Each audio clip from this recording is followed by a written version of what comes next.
Hello and welcome to Hope to Shant. I hope you're in best of your health and spirit and welcome to this series called Predict the Unpredictable. उसको predict करने निकले हैं जिसको predict करना बहुत मुश्किल है, पर ये गेम हम रैशनैलिटी के बेसिस पे खेलते हैं।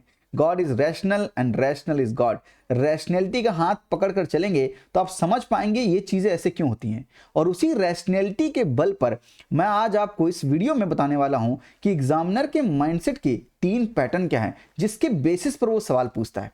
सो I have decoded these 3 patterns of the UPSC examiner, जो कि मैं आपको इस वीडियो में बताऊंगा। क्योंकि ये सीरीज शुरू करने से पहले ये समझ तो लें एग्जामिनर का माइंडसेट कैसा होता है, तभी आप उन टॉपिक्स को आइडेंटिफाई कर पाएंगे जो बहुत इंपॉर्टेंट हैं और उनको एग्जामिनेशन में अच्छे से पढ़कर जाएंगे, ताकि जब सवाल पूछे जाएंगे यू नो कि कहां पर कौन सा चीज पूछा गया है और उसका जवाब क्या होने वाला है। इसीलिए स्मार्ट वर्क बहुत जरूरी है।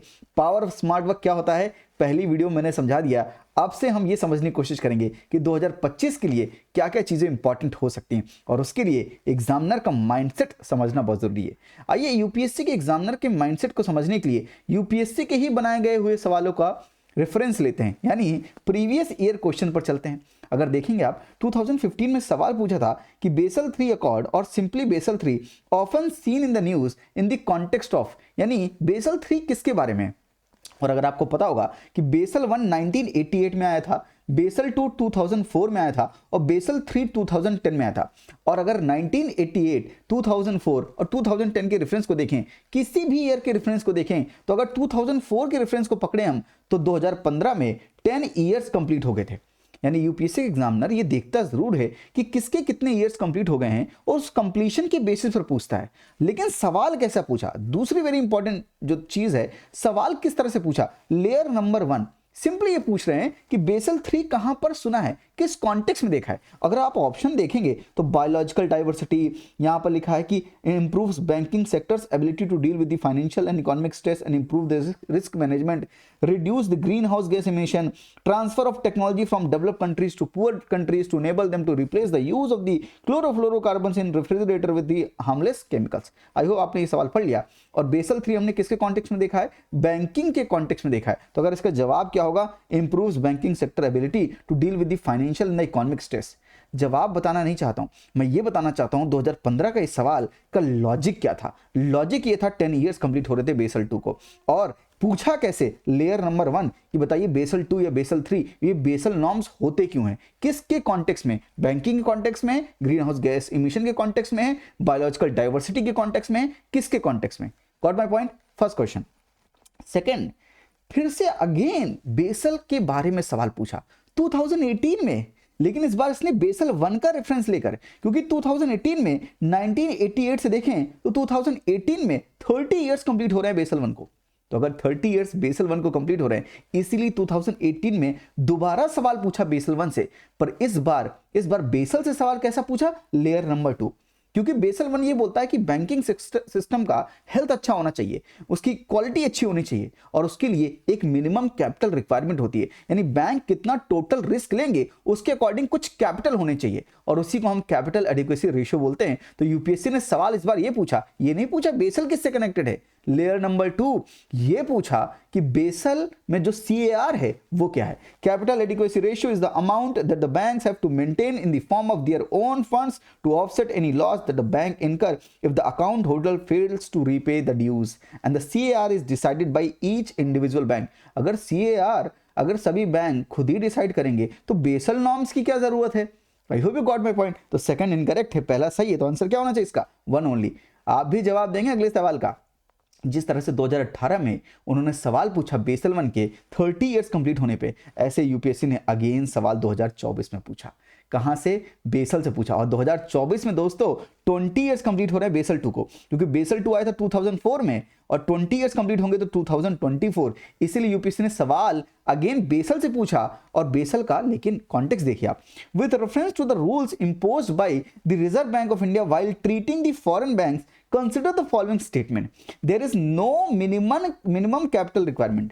No minimum capital requirement. I hope you are connecting with the CAR, capital adequacy ratio.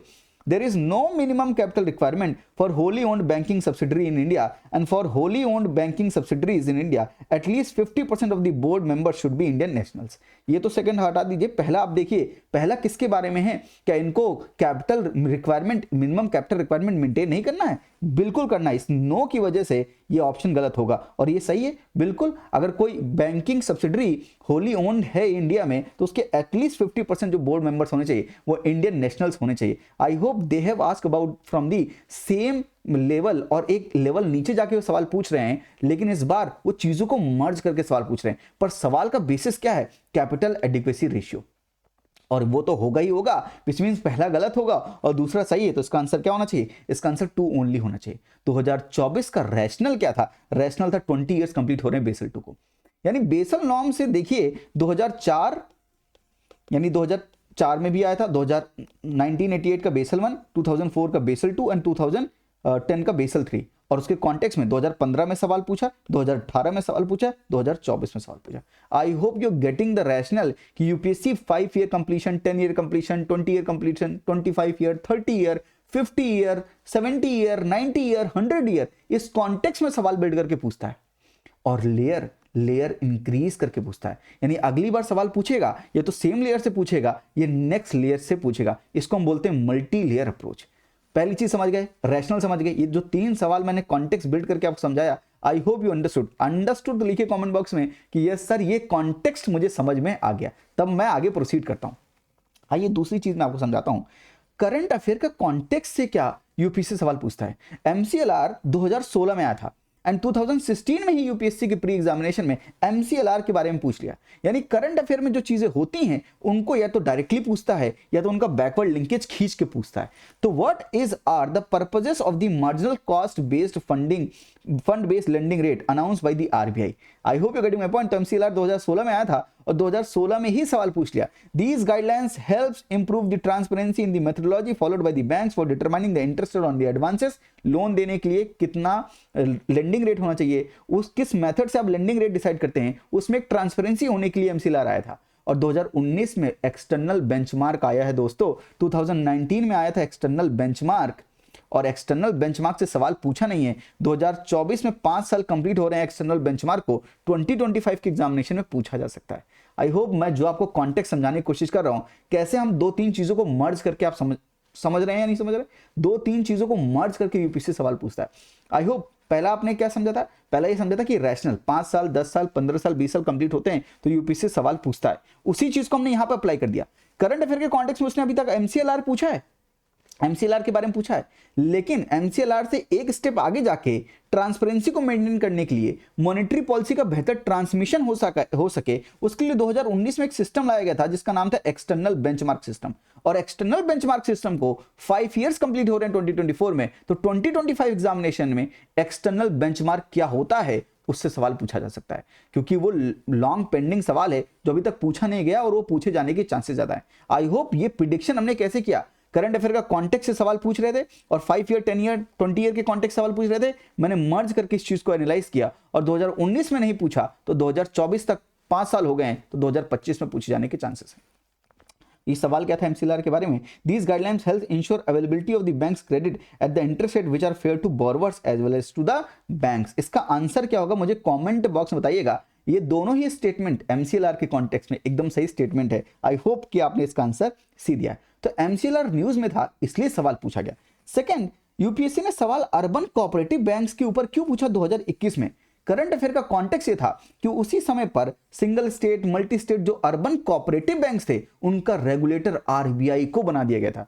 पहले डुअल कंट्रोल होता था और डुअल कंट्रोल को हटाकर only the sole regulator will be RBI, ऐसा करंट अफेयर में था। और यूपीएससी ने 2021 में यही सवाल पूछा। सवाल देखिए, with reference to urban cooperative banks in India consider the following statement. They are supervised and regulated by the local board set up by the state government and they are supervised and regulated by the RBI। यही तो current affair में था। तो पहला statement गलत हो गया और पहला जैसे ही आप करेंगे इनकरेक्ट वैसे ही आंसर आ जाएगा 2 और 3। यानी ये पूरा सोली जो पूरा सवाल बना हुआ है ये किस कॉन्टेक्स्ट में बिल्ड है? ये करंट अफेयर के कॉन्टेक्स्ट में बिल्ड है। Getting my point? Yes. Next मैं आपको दूसरी चीज दिखाता हूं, आरबीआई का रिटेल डायरेक्ट।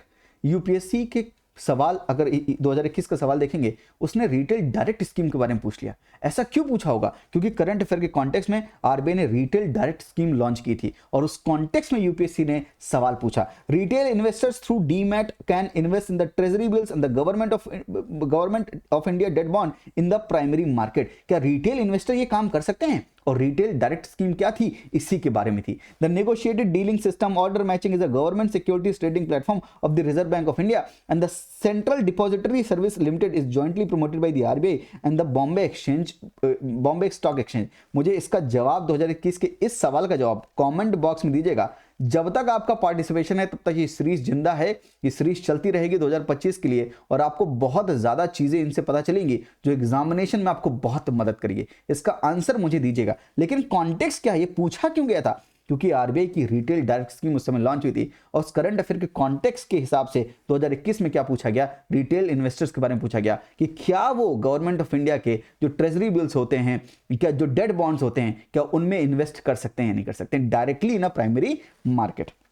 एंड यूपीएससी ने 2024 में भी सवाल पूछा डिजिटल रुपी के बारे में। करंट अफेयर का कॉन्टेक्स्ट क्या है, डिजिटल रुपी, और उसी कॉन्टेक्स्ट में यूपीएससी ने सवाल पूछा, it is a sovereign currency issued by the Reserve Bank of India in alignment with its monetary policy, it appears as a liability on the RBI's balance sheet.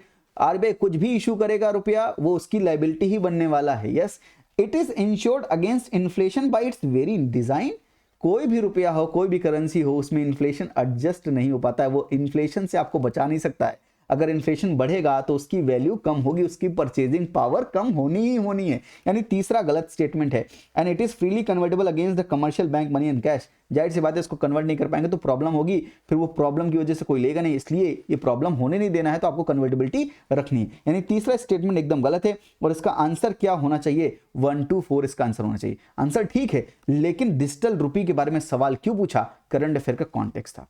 यानी आपने अभी तक अगर समझ लिया हो कि जो 3 चीजें मैंने डिकोड की हैं आपके लिए, दीज 3 थिंग्स, दीज 3 पैटर्न्स आपको याद रखने हैं और इसी के बेसिस पर हम पूरी सीरीज, और भी पैटर्न्स हैं जो मैं आपको सीरीज में बताता रहूंगा, साथ में ये 3 पैटर्न्स के बेसिस पर आप मुझे कमेंट बॉक्स में बताओगे कि इस साल 2025 के लिए कौन कौन से टॉपिक्स 5, 10, 15, 20, 25, 30, 50 इन क्राइटेरिया में बैठते हैं और इनसे पूछे जाने की प्रोबेबिलिटी ज्यादा है। अगर हम दोनों पार्टिसिपेट करेंगे तो बेहतर, और मैं आपका कमेंट पिन भी करूंगा। अगर आप अच्छा बताएंगे तो कमेंट पिन करूंगा और अगली बार आपका नाम भी लूंगा, टेंशन मत लीजिए, आपका नाम लेकर प्रॉपर बताऊंगा कि इन्होंने ये टॉपिक आइडेंटिफाई किया है। लेकिन ये काम अगर हम दोनों करेंगे तो हम एक टॉपिक का एकदम एक लिस्ट तैयार कर सकते हैं जो यूपीएससी प्री 2025 के पर्सपेक्टिव से बड़ी इंपॉर्टेंट हो सकती है। तो पहला पैटर्न क्या है कि वो इस तरह सवाल पूछता है।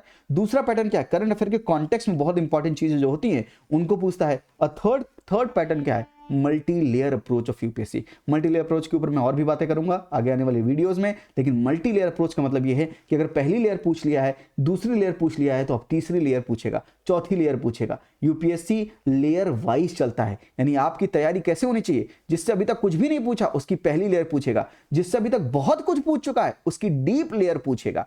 ये कॉन्टेक्स्ट कैसे बिल्ड करोगे, किस टॉपिक को कितना पढ़ना है, ये यूपीएससी के प्रीवियस ईयर क्वेश्चन से आपको बताएंगे किस टॉपिक को कितना पढ़ना है, क्योंकि यूपीएससी का जो पैटर्न है पूछने का that is based on multi layer approach. ये 3 पैटर्न को ध्यान में रखते हुए चीजों को बेहतर रूप से समझिए और करिए, इस बार प्री आपका जरूर क्वालिफाई होगा। आज के लिए इतना ही, ख्याल रखिए, हंसते रहिए, मुस्कुराते रहिए। थैंक यू, नमस्ते, जय हिंद।